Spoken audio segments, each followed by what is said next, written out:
Hare Krishna.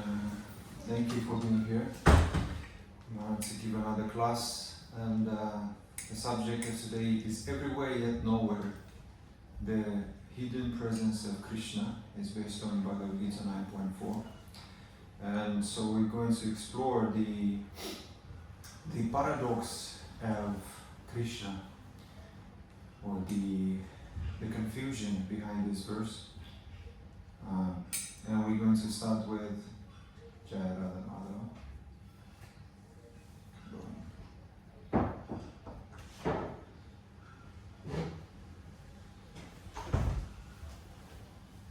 Jaya Radha Madhava Kunja Bihari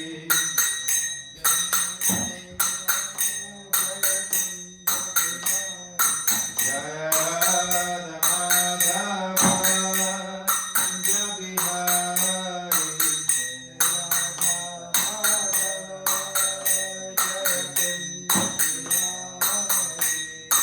Gopi Javala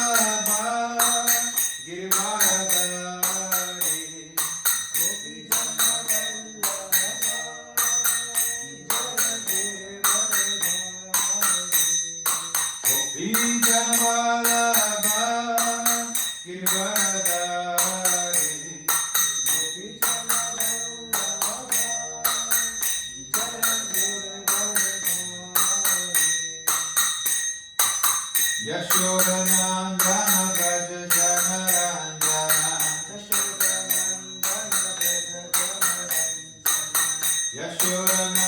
Yashodanandana Braja Janaranjana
Yamuna Tira Vanachari Yamuna Tira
Hare Krishna Hare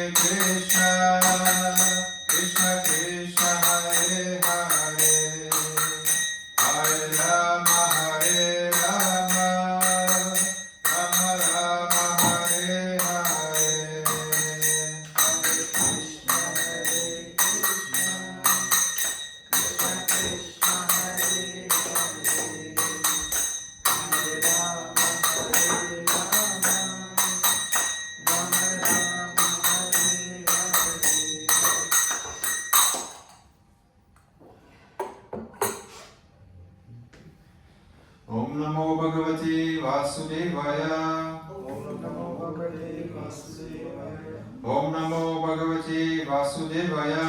Om Namo Bhagavate Vasudevaya. Om Namo Bhagavate Vasudevaya. Om Namo Bhagavate Vasudevaya. So today we're going to explore the paradox of one verse in particular that is misunderstood and sometimes is quite difficult to understand. And so, in the beginning of every class, I ask a couple of questions. And so the first one: have you ever felt that Krishna is far away? Have you ever felt that? Sometimes he's near, and sometimes he's far away. Or have you ever wondered why we can't see him, even though he says he's everywhere? Yeah, sometimes we don't feel it. Why is that? Is that interesting? Maya. Sorry? Krishna is Maya. Maya, yes. But Krishna has different aspects of himself, right? And so we're going to explore about these three aspects within this verse. And if he's everywhere, then where exactly is right now? Devotee's heart. Devotee's heart. But do we feel it? Do we feel the presence of Krishna? Or we just know it? Sometimes we feel it, sometimes we don't feel it. And so today we're going to explore one of these paradoxal truth and existence, and how Krishna pervades every atom of creation, yet remains completely beyond it. And so we're going to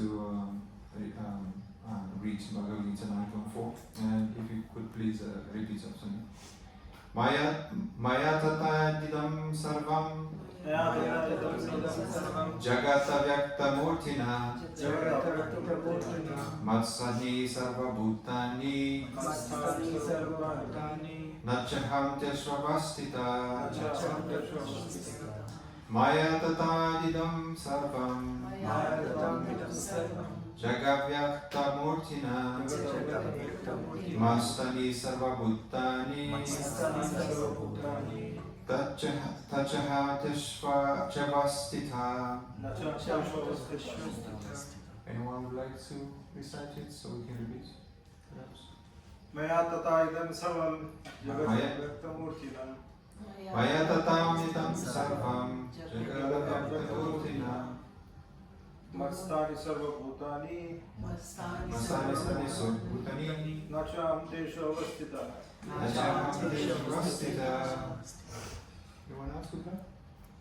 Maya tatamidam sarvam Maya tatamidam sarvam jagat vyaktamurtina jagadvyaktamurtina mastani sarvabhutani Mastani sarvabhutani nachaham teshvavastita.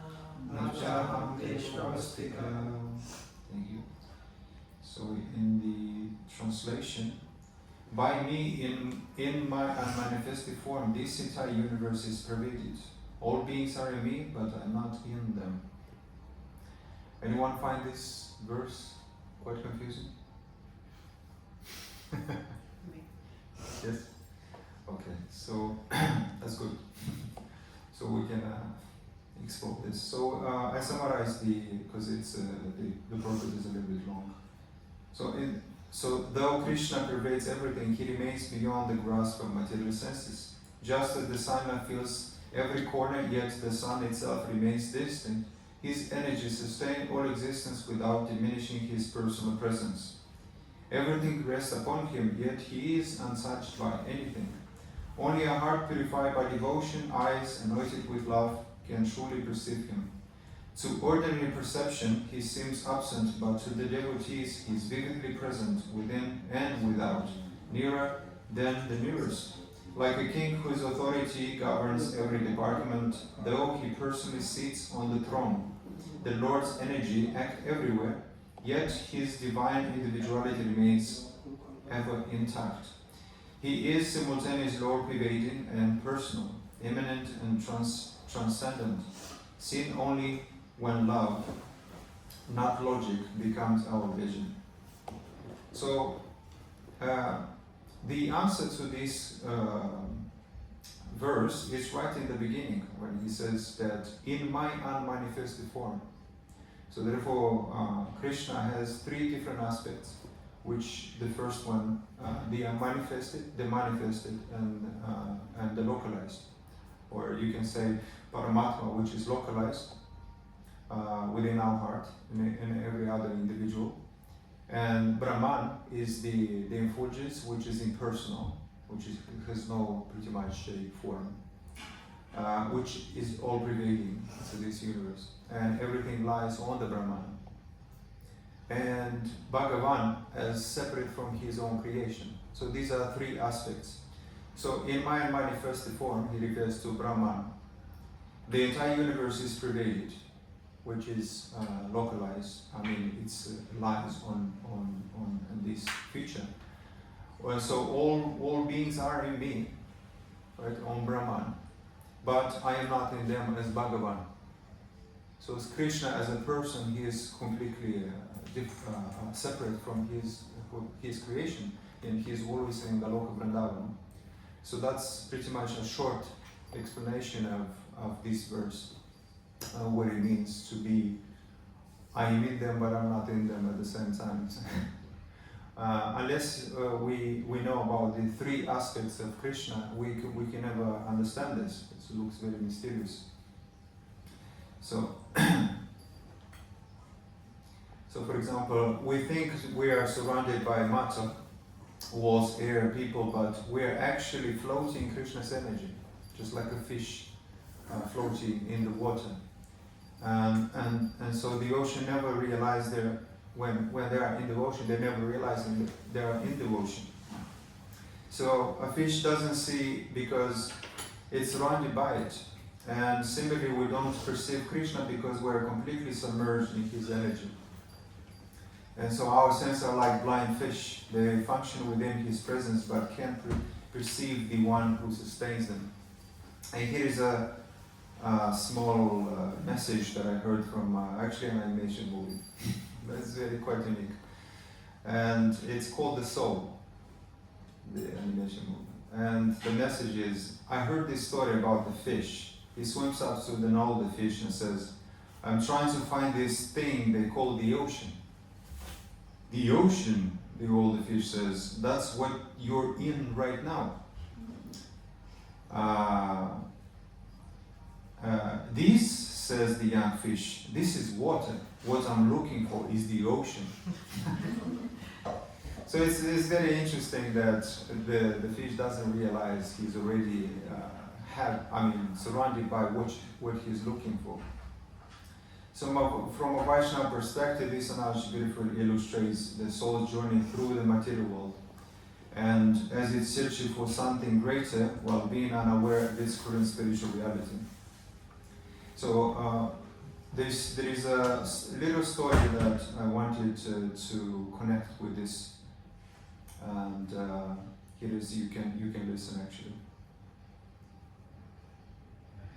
So one of my favorite stories is in a mother's womb were two babies, and one turns to the other and says, do you believe in life after delivery?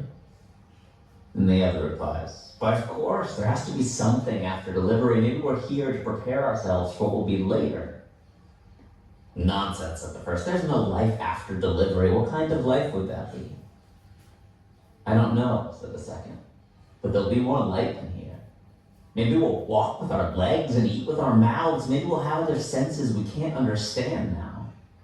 First goes, that's ridiculous. Walking is impossible, and eating with our mouths, that's absurd. The umbilical cord is what scientifically supplies nutrition and all that we need, but it's far too short.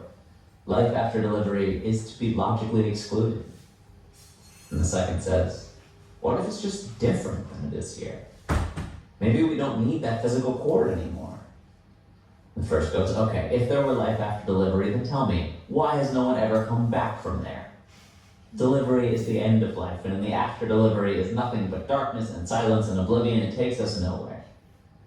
And the second says, but certainly we'll meet Mother, and she'll take care of us. The first goes, Mother? You actually believe in Mother? If Mother exists, where is she now? And the second goes, she's all around us. We are of her. It is in her that we live. Without her, this world would not and could not exist. And the first says, I don't see her. It's only logical that she's not here. To which the second replied, sometimes, when you're in silence and you really listen, you can perceive her presence. You can hear her loving voice calling down from above. Isn't it beautiful? Good. Yes, because it's essentially that's how we act in this material world. Everything is around us. Krishna is everything. I mean, we are floating in Krishna's energy, and yet we are not realizing He's there.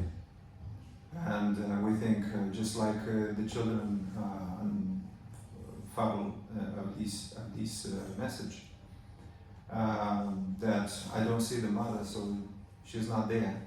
And there is no life after delivery, when in fact there is actually life after we depart from this body.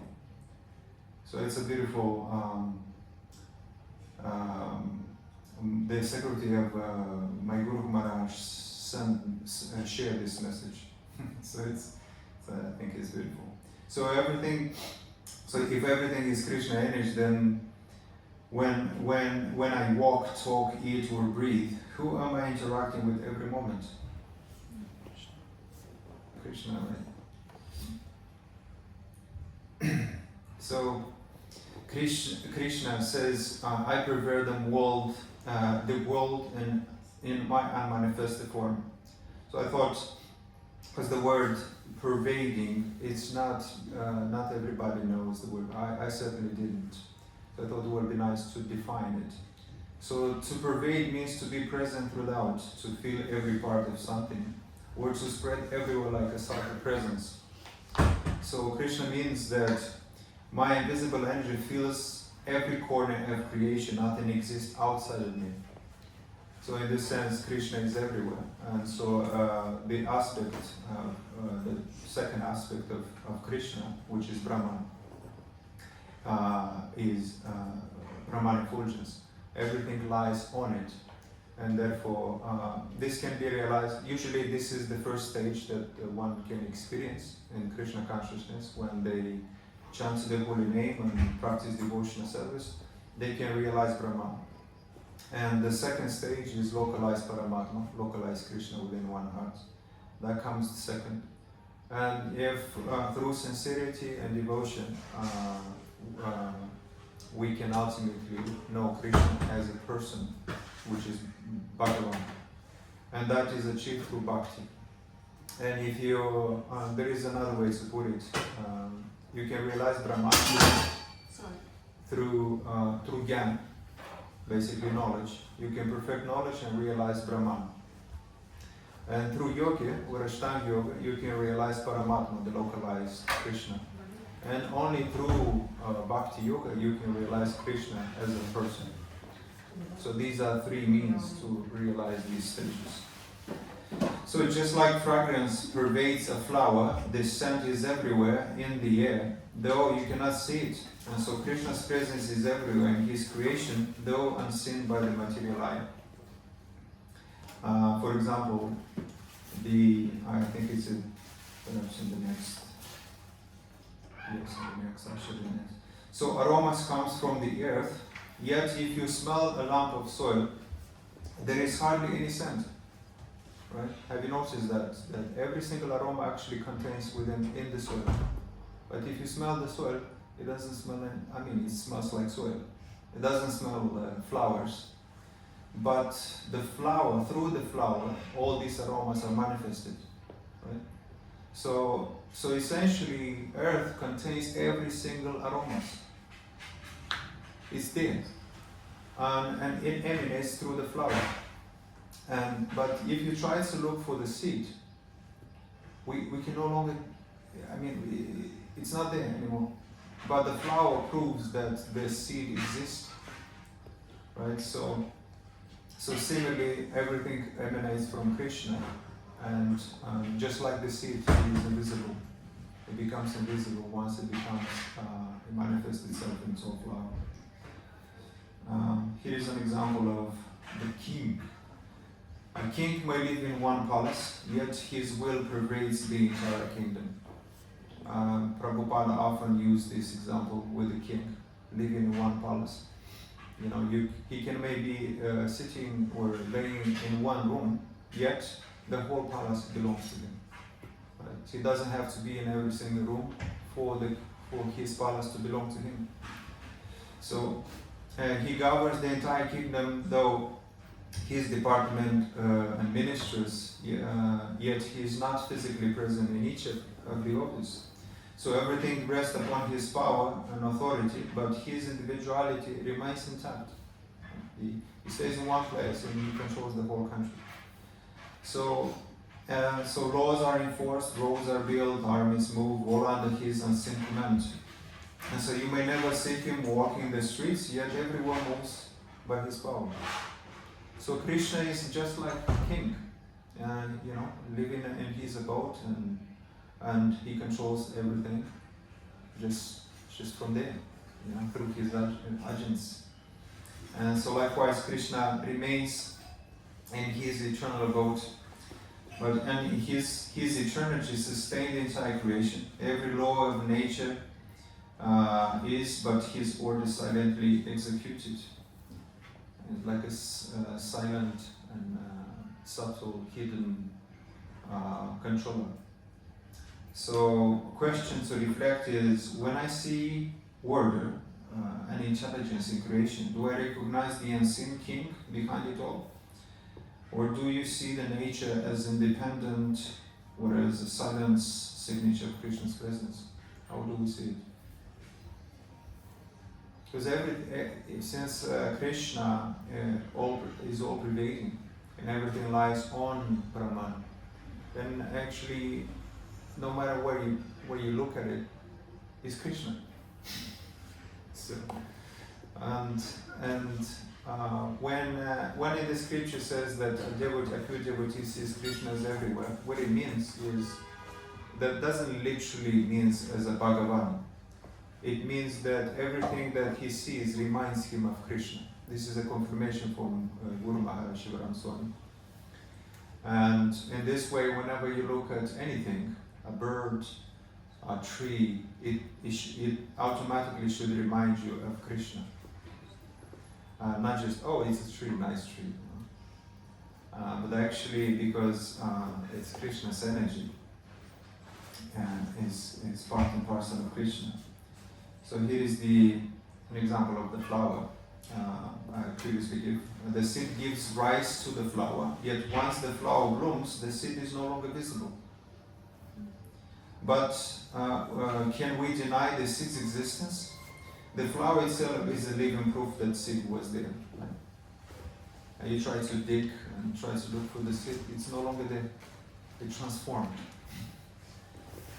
And so everything emanates from Krishna, and the flower emanated from the seed, but the seed emanated from Krishna.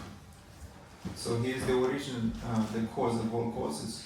So similarly, everything in this world manifests from Krishna, though we cannot see him directly. The beauty, order, the design of creation are undeniable evidence of his invisible hand. The effect itself testifies the cause. And so anything that we see is a manifestation of Krishna. And so a question we can ask ourselves is, am I seeing only the flower of creation, or am I remembering the seed, the hidden source, which is Krishna? Because if you look at the flower, you automatically have to think of the seed. Without the seed, there is no flower. Right? Without Krishna, there is no seed. So ultimately, everything floats in Krishna's energy. So, for example, in this analogy, a radio can pick up countless stations, but only if it's tuned to the right frequency. The divine frequency is bhakti, it's not logic.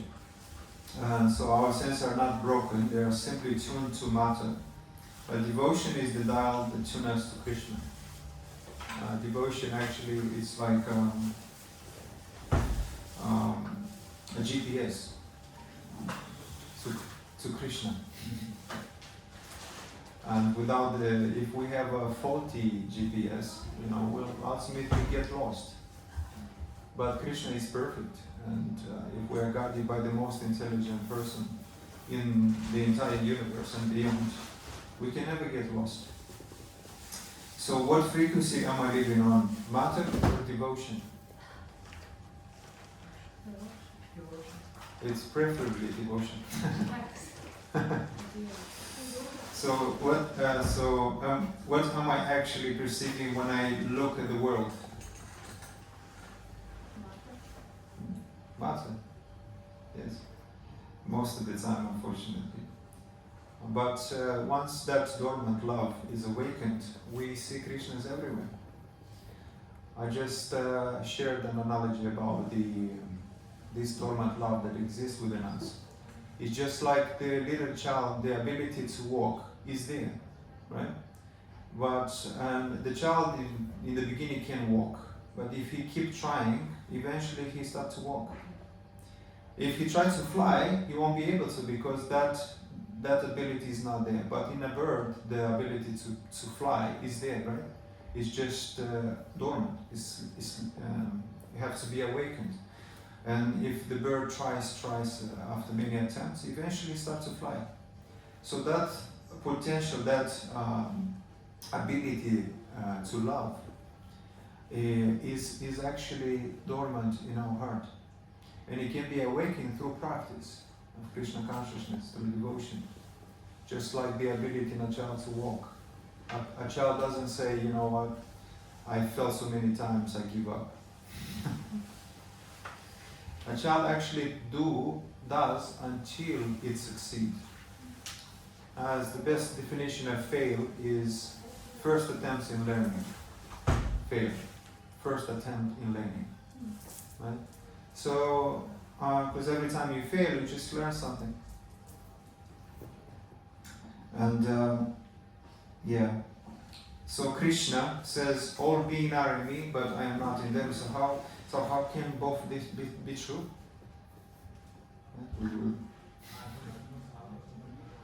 He's like the sun, and its rays. The rays fills the sky, touch every planet, yet the sun remains far beyond them.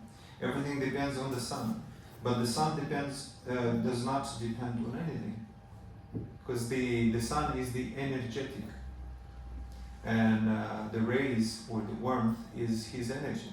So the sun can actually decide if the sun withdraws his energy, life ceases to exist. Right? So warmth, light comes from the sun. So similarly, Krishna is the cause of all causes. Everything emanates from him, just like the sun. Often the sun is compared with Bhagavan. And if Krishna decides to withdraw his energy, everything ceases to exist. So, because Krishna's energy sustains all life and his personal presence remains beyond contamination, beyond the reach of material perception. And so here's another example of about electricity. Electricity flows everywhere in the city, but you never see the power station inside the lamp. You can often say you can see the light, but the light is the symptom of electricity. Right? That the electricity is there. But does the light comes from the bulb? I mean, does the electricity comes from the bulb? It's not, right? And so, or you can think of another one about TV. Does movies come from TV or through TV? Through TV, right? But where it comes from then? There is some far away, some station, a memory station where it comes from. So similarly, Krishna is just like that. And so the current is his energy, personal yet impersonal at once. So in Bhagavad Gita 9:10 it says, this material nature, which is one of my energy, is working under my direction, O son of Kunti, producing all moving and non-moving beings.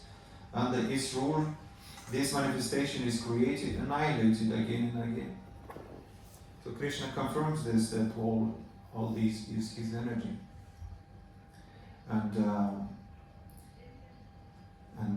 Yes, so Krishna is the silent conductor behind every movement, present everywhere, yet personally sitting in his internal throne in Goloka. This is completely separate from his own creation. And yeah.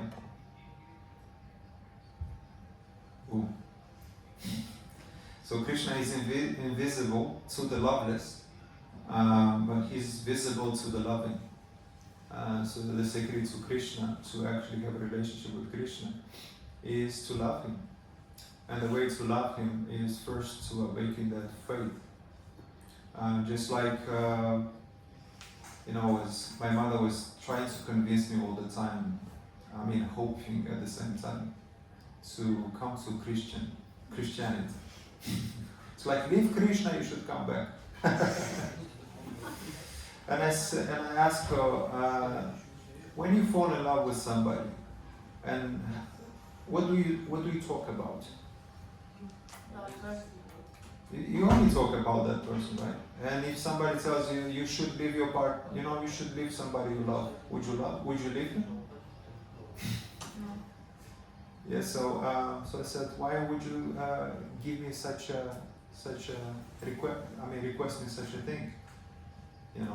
Once you become attached to somebody, you want to be with them because they become the cause of your happiness and everything. And so why would I leave somebody that I love, where I'm attached to? And which is foolish. So a love of Krishna transforms perfection. And so we don't find Krishna, we start to see Krishna. Once we practice devotional service, our senses become purified.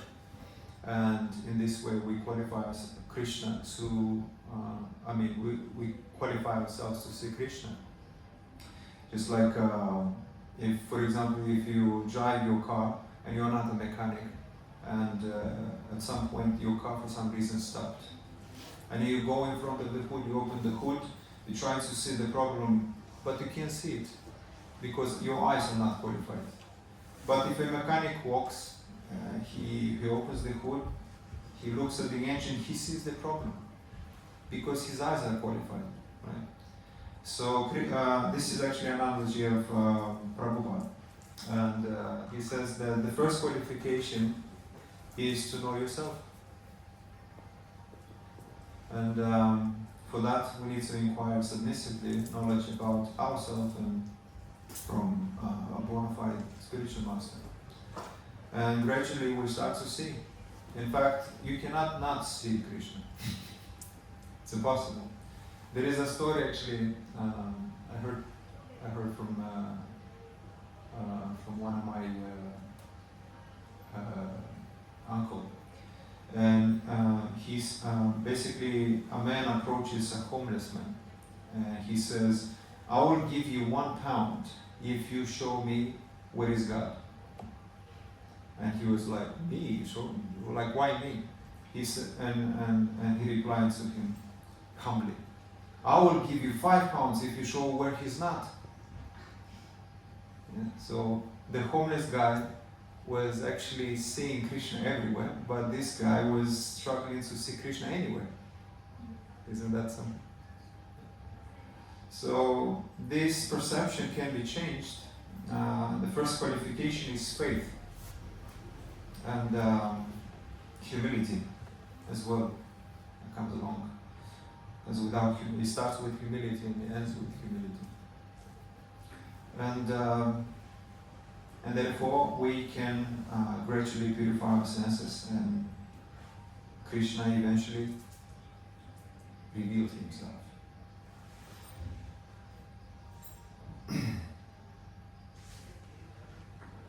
So when you leave this class and walk outside, what will you see? Krishna is here. Krishna is right there. They say that familiarity creates contempt. Have you heard about this one? We can put it in other words. Proximity creates content, which we start taking things for granted. You know, when we're around, we don't pay attention, and yet we have the proximity of Krishna right there at the altar, and we take it for granted. He's there, yet we don't pay attention. It's kind of a shame. It is a shame. So what will you see? The streets, people, the sky, or will you see Krishna everywhere? Since everything lies on Brahman effulgence. Or will you see Krishna energy, Krishna's will, Krishna's presence behind every moment? Because there is no cause, there is no effect without the cause. So understanding this verse means we can never, ever feel lonely again. If Krishna is everywhere, within my heart, outside, and separate from His creation, then He's always with me. The only person actually that is with us. You know, and Krishna never rejects us if we turn toward Him. So even in the darkest night, you are surrounded by His invisible embrace. Yeah. Oh, I'm finishing my class much earlier. So, in Bhagavad Gita 6:30, for one who sees me everywhere and sees everything in me, I am never lost, nor is he ever lost in me. So to the blind, Krishna is nowhere, just like for the homeless person, for the person who is asked the homeless person. But to the awakened, Krishna is everywhere. And so when the heart becomes pure through service, every sound becomes His voice, every sight becomes His smile, and every moment becomes His presence. Right? So the invisible is made visible through love. That's the secret, pretty much, of this verse.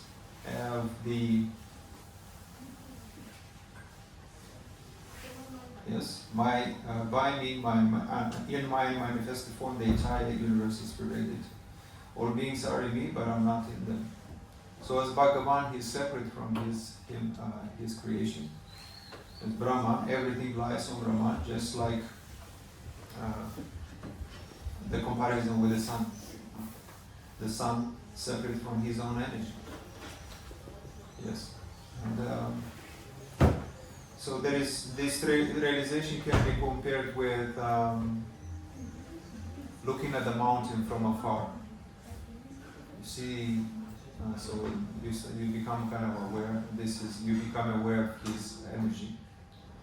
And then if you become closer, then you start to see what's on the mountain. But it's still you're not on the top of the mountain. Yeah, so we're another example with bakery. I think I heard this from Chaitanya Charan. He's a very good spiritual scientist. He shares this that, for example, if you stay in the prison and you smell the aroma of bakery, like a cake like across the street, and you think, oh, this smells nice, and you know it's there, but you don't know the way it tastes, the shape of it, you know. You have no idea, but you smell the aroma of the bakery. And one day you get out of the prison, you walk next door to the bakery, and you say, okay, you see actually the cake. That's the second realization of Krishna. And now you see the cake, but you still didn't taste it. And then when you actually walk inside and you taste that cake, that's the third realization of Krishna. So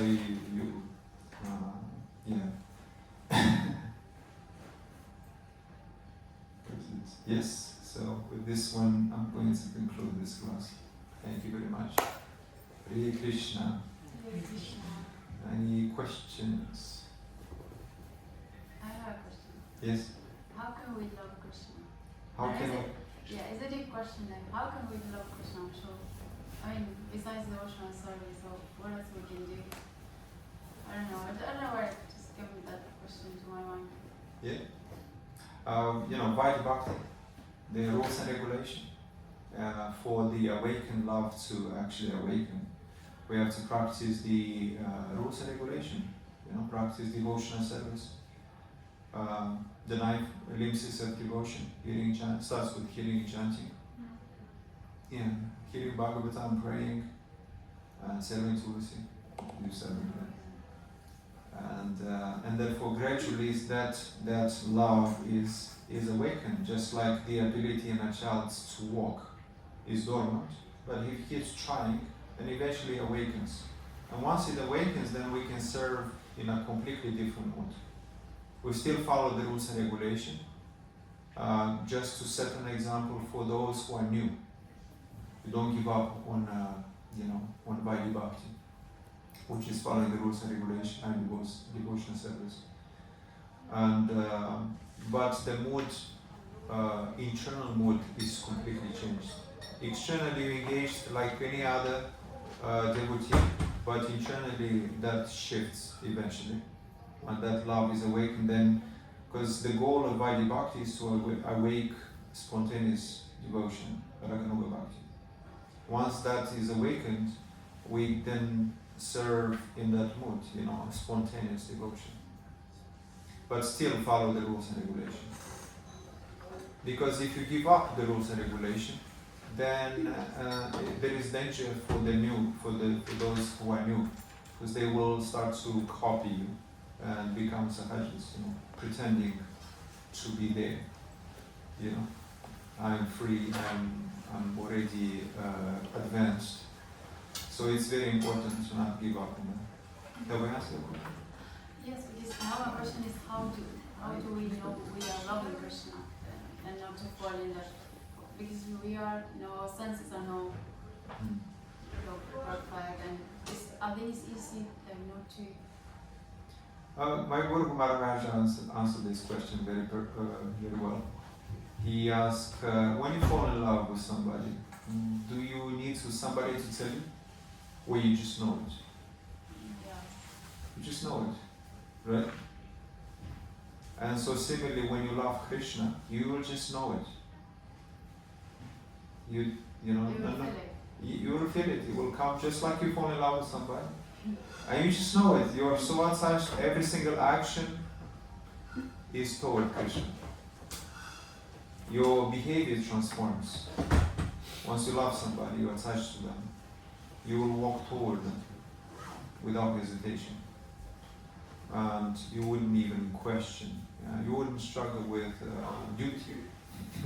Once you love somebody, like you love your child, do you hesitate to feed your child? Yeah. So that love, once it's there, you will just feel it. And that But you can awaken that love through bhakti. Okay, yeah, I was going to say how do you know that you're really loving Krishna? Because maybe you believe you're loving Krishna, or you fall in love with Krishna, or Yes. you fail in the bhakti. Well, those are symptoms, and you can cry.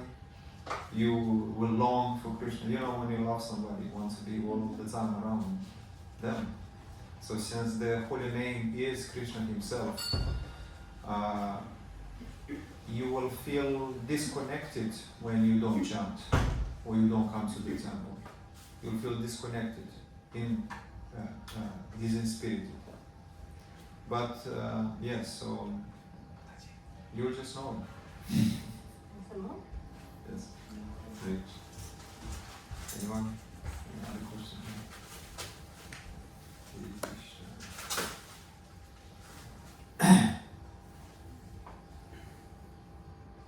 Hare Krishna.